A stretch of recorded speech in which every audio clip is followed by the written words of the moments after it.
Hello, and welcome to ReginaldESQ.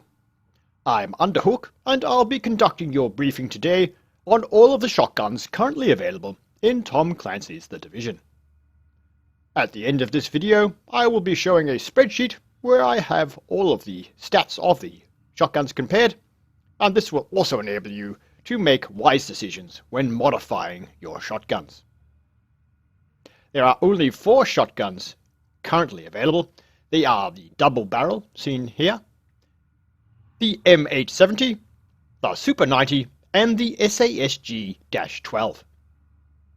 All of the guns I'll be showing have a 147 gear score, except for the M870, which only has a 131 gear score, although it does more damage at close range than any of the other shotguns I have. Now, for those of you who have not attended one of my briefings before, let me just show you what I have here.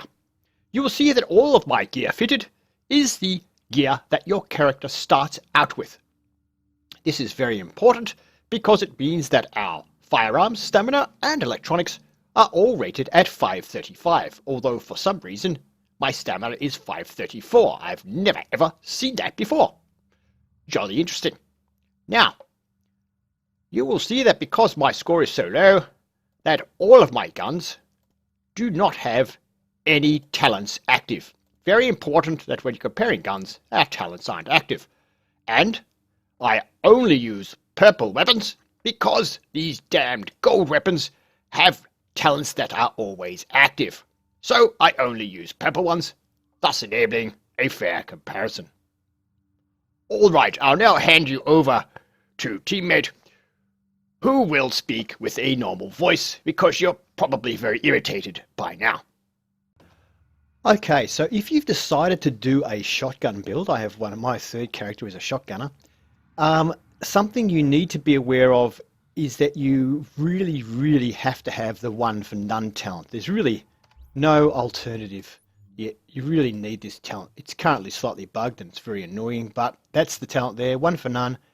Headshot on a hostile to have 50% chance of not consuming the bullet. On a shotgun, this gives you almost infinite ammunition in an ideal world because there are 8 pellets in your shell. All of the shotguns have 8 pellets, and that 50% chance is factored in for each pellet. Every pellet counts as a shot in this game. So you have 8 chances, 50% each of it not consuming a shot. So this double barrel shotgun I have here, headshots,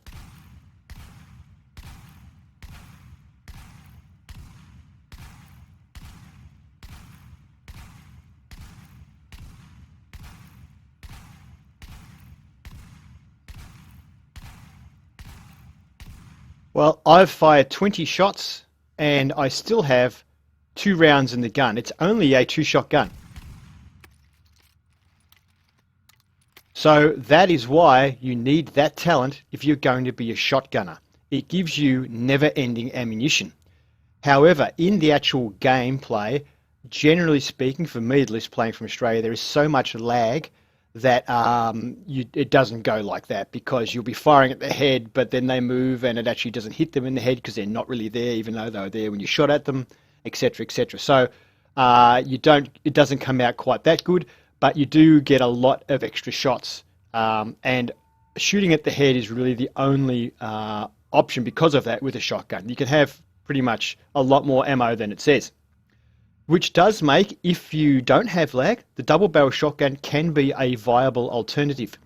Although in this instance, my M870 actually does more damage than the double barrel here anyway. And the double barrel, you can't do any mods on it. So it is very limited that you can't put any mods on double barrel where you can on the other shotguns. You can do 3 mods at least on the other shotguns. So let's have a look anyway. It's not really much point in having a look at horizontal kick, but we'll have a little bit of a look anyway. We'll do our normal thing. So horizontally, you can see there it actually did end up kicking out to the left, and this gun does kick out to the left, but it's not really what I would consider bad. And as you saw from the headshots I was doing at close range, which is pretty much where you're using a shotgun, it doesn't really make a heck of a lot of difference. Its vertical kick though, if I am at the top of my reticle, it is touching the top of the shoulders. And you can see that it does kick up very high. So Stability mods would be good, but you can't mod this gun anyway, so I won't spend too much time on it. So its vertical kick is pretty hard. Horizontal, it's pretty good. And rapid firing, if you want to get back to the same spot at range like that, it's pretty hard. But when we're firing rapid fire at the heads, at close range, it's not too bad. The gun lowers a bit, as you can see. Without moving the mouse there, it still creeps up. You do have to move the mouse, but it's not that hard to do just to pull it down after each shot. Okay, so let's... that's probably all there is to show you on that one. I think I just showed you the damage. The damage on this, all the shotguns are close range and they lose damage over range. Now this gun loses a lot of damage over range. So it only, at long range, which is that target there, it only does 15% of the damage per shell that it does at close range. Plus the fact that some of the shells will miss does make a difference. So before I went to answer the phone, I was saying that it only does 15% of its damage at long range compared to short range. So it only retains 15% of the damage, which is a lot. The M870 is worse. It only retains 13% of its damage. But the Super 90 retains 20% and the SAS G-12 retains 23% of its damage. So if you want to get like mid-range shots or try and extend the gun to mid-range, it's easier to do it with the Super 90 or the SAS G. You can't do it with the double barrel. So really you are limited to close range with the double barrel. Even at medium range, let me show you. So doing like 600 or something, which is the same as long range. So from short, it loses all of them lose all of their power by mid-range. So you really need optimal range modifications if you want to extend the range on the others, but you cannot do it with the double barrel, and that's probably the biggest downfall of the double barrel, because its actual rate of fire between shots is pretty good compared to all of the others. But of course it slows down a bit because of the reload. But if you're not having to reload, you're just pumping continuous shots in the head because you've got the one for none mod. It's very, very rapid fire, so that's a big advantage, but it's limited to close range only. Let's have a look now at the M870. Actually, I don't have to go in there, I'll just press 2.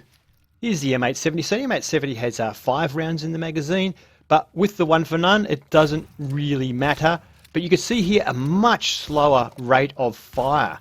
But of all the shotguns I tested, this one did the most damage, more than the double barrel, and it can be modded. All of the guns I'm using here, of course, are unmodded. As you can see, the one for none talent kicking in there, and I haven't actually expended a single round. So, once again, this one loses pretty much all of its damage over range.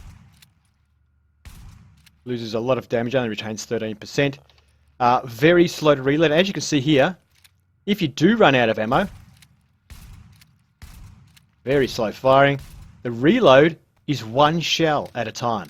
A very long reload, and if somebody's close to you, which is when you're normally using shotgun, and you do run out of ammo, the reload is a real bit of a killer. However, if you do, let's say you've fired 2 shots, oh no, actually, let's fire all the shots. And let's say it's reloading now, you can just decide, no, I need to fire now, and just fire before you finish reloading. So you can kind of do that if you haven't got time to wait for all the reload and you want to finish someone off quickly. So, yeah, now let's have a look at the horizontal stability on this gun. As you can see, it kicks pretty damn hard to the right. It's not very good at all. What about vertical stability? How much does it lift? Well, I'll get the top of the reticle matching the top of the shoulders there. Let's see. Wow. Kicks right over to the right and it kicks up. It kicks a lot harder than the double barrel. So this thing has a massive kick. Does it matter at close range? No, it doesn't. And it doesn't because it takes so long between rounds. If it was quicker firing, it would really matter. Like if it fired as quick as the double barrel, it would be a problem. But because it's so much slower, it's not a big deal. You can pull it back. All right, now, like I said, only retains 13% of its damage, but did do the most damage per pellet. On the head, 8,374 per pellet, whereas a double barrel was 7,776 per pellet. Which, yeah, on the spreadsheet, it adds up the 8 times. That is the total damage per shot, which is a lot. All right, let's now have a look at the Super 90. And this one is proving to be one of the most popular ones for the shotgun build. A lot of people going with the Super 90. So let's have a look at this guy on rapid fire at the head. So you can see it fires much more rapidly than the M870, even though it doesn't do as much damage per shot, doing 5,765 per pellet to the head compared to 8,374 on these particular guns. You may get other guns that the damage differs, of course. Let's have a look at the horizontal stability there. As you can see, it is kicking to the left, but it's not, well, it's bad. Yeah, it's bad. Yeah, that's pretty bad. And let's try the vertical kick here, so top of the shoulders. So he's kicking up hard to the left. It doesn't kick as badly as the M870. It's similar to the double barrel in the amount of kick it has. And it retains 20% of its damage over long range and medium range. So next I'll have a look at the SAS G-12. Now the SAS G-12 does the least amount of damage of all of the shotguns. Where is it? There it is. So let's try rapid firing with this one at the head. This one though does have 7 rounds. The the Super 90 that we just tested had 8 rounds. This one has 7 rounds in the magazine.